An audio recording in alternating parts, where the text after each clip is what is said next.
आज मी बघितलं एक मस्त झाड जी प्लांट आणि ते कोणतं चला बघूया। हॅलो फ्रेंड, स्वागत आहे तुमचं नवीन व्हिडिओमध्ये। तर आजची सुरुवात झाली खुर्मा निवडण्यापासून आणि माझी आई आता दोन्ही मिळून आम्ही निवडणार आहे खुर्मा वगैरे आणि याचे ते तर मग आमचं खुर्मा निवडून झालं होतं। तर आई म्हणे आज जाऊ म्हणे आपण महादेवाच्या मंदिरातच, तर आम्ही रोज जात असतो। आणि मग काय भाऊ, मग निघालो आम्ही महादेवाच्या मंदिराकडे। आणि हे बघा, हे आमचं महादेवाचं मंदिर आहे मस्त घराजवळच। आणि हमेशा आम्ही गेल्यावर कोणीच नसते तिथे, कोणीच नव्हतं, तर आम्ही दरवाजा उघडला व अंदर बघितलं, मस्त महादेवाची मूर्ती होती। मग मी म्हटलं आई थोडंसं खराब झालं आहे, तर मी घेतला झाडू आणि झाडून टाकलं। आमचं घरासारखंच आहे ते मंदिर आहे की नाही, आम्ही सगळंच करतो तिथे गेल्यावर।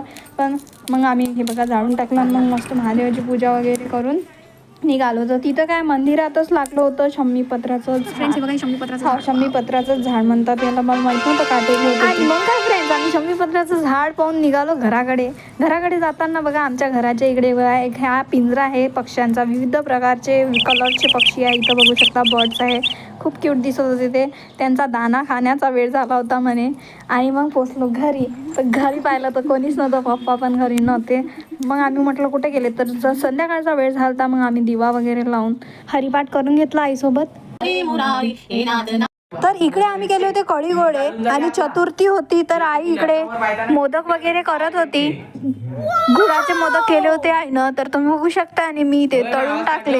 तर फ्रेंड्स, मोदक तळून झाल्यावर आम्ही करून घेतली आरती, आणि आरती केल्यावर आम्ही गेलो बाहेर चंद्राची पूजा करण्यासाठी। पण चंद्र काही दिसत नव्हता, तरी आम्ही पूजा करून घेतली। आई म्हणे निघत असते म्हणे। आणि मग मी केल्या पोळ्या आणि मग आम्ही जेवण केलं। तर फ्रेंड्स, तुम्हाला व्हिडिओ आवडली असेल तर लाईक शेअर सबस्क्राईब जरूर करा। अशाच प्रकारच्या व्हिडिओसाठी मला प्लीज लाईक शेअर सबस्क्राईब करा। भेटूया पुढच्या व्हिडिओमध्ये। थँक्यू फ्रेंड्स, असाच सपोर्ट करा।